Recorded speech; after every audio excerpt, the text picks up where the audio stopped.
is actually, my answer at least, and I have, again, a student perspective, is keep them all. You know, class size 35, class size 20, class size 10.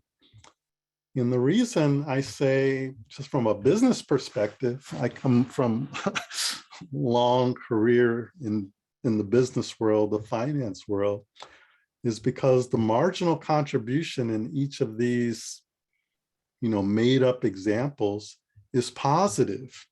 So just from a financial perspective, I want to keep all three of these classes. I have incoming funds from the state and from tuition of, well, in first case, it's clear. The incoming funds are enough to cover the marginal cost of $8,000 and the fixed cost of $20,000. So a cost of $28,000. I'm getting funds of $35,000. Sure, that's easy, and it hits my productivity target, 17.5. Everything is all good here. Now, and so if I look and I say, if I keep the class, I'm plus 7,000 in total cost. If I cut the class, I still have my fixed cost, remember, so I'm going to lose 20,000. Case number 2, it's a little tougher. Productivity is down to 10. If I add this class into my mix, at the end of the year, if I'm an administrator, it's like that's going to pull my overall productivity down. But I've got incoming funds of 20,000, marginal cost is 8,000, and I've got my fixed cost of 20,000. From a total cost perspective, I'm spending 28, and I'm only getting in 20. So I might be tempted to really cut this class. If I cut it, if I keep it, I'm going to be, total cost perspective, I'm minus 8,000. If I cut it though, I'm minus 20,000. I don't get the 20, but I'm still expending the 20,000 in fixed costs. So when I just look at keep or cut, I'd rather be here at minus 8,000. I'm still in the red, but that's better than being in this kind of red. And that's where this concept of marginal contribution comes in. Here, the marginal contribution on the margin, I'm going to incur the fixed cost no matter what. That's baked in the cake. But if I've got funds coming in at 20,000 with a marginal cost of only 8, just to pay for the instructor largely, there may be other variable marginal costs, but I'm ahead. I'm getting a contribution from keeping this class of $12,000. That helps offset these fixed costs. Doesn't cover them all, but it helps offset them. So I want to keep it. Those fixed costs are going to be there no matter what. Same thing for case 3 with only 10 students. Productivity of 5. This is going to drag my quote unquote productivity way down.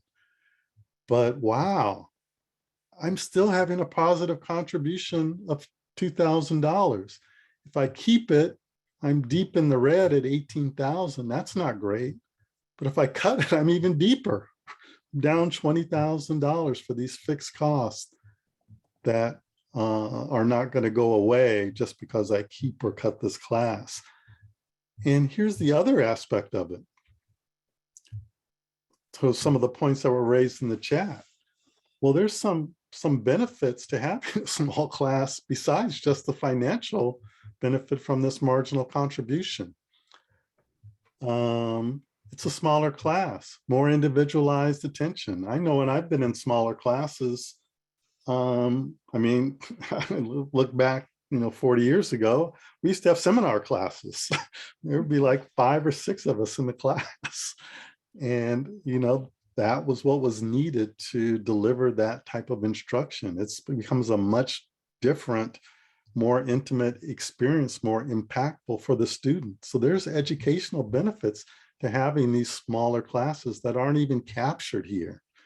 Not to mention, this may be a class, as to what was said in the chat, that this may be needed for graduation, somebody to graduate. There could be a myriad of other reasons to want to offer this class, but purely on a financial basis, it can still be making a positive contribution. And again, the buildings, grounds, and support structures, they're there regardless of whether we cut that class or not. And think about everything that goes into bringing those 10 students to that class, everything they had to go through to get to that class, everything we had to build to get to that decision point where those 10 students are sitting in that class, all the people we had to hire, all the counseling that went into selecting that class, all the enrollment administration, all the support, the Sankofa, the Puente program, everything built to this point to get those 10 students to that class. Why would we think about cutting it because something called productivity is only 5 when it's making a contribution? So I say keep them all. That goes back to my bold statement at the beginning of never cut a class. Even if the class size was 5, we might still be pretty close to being break even.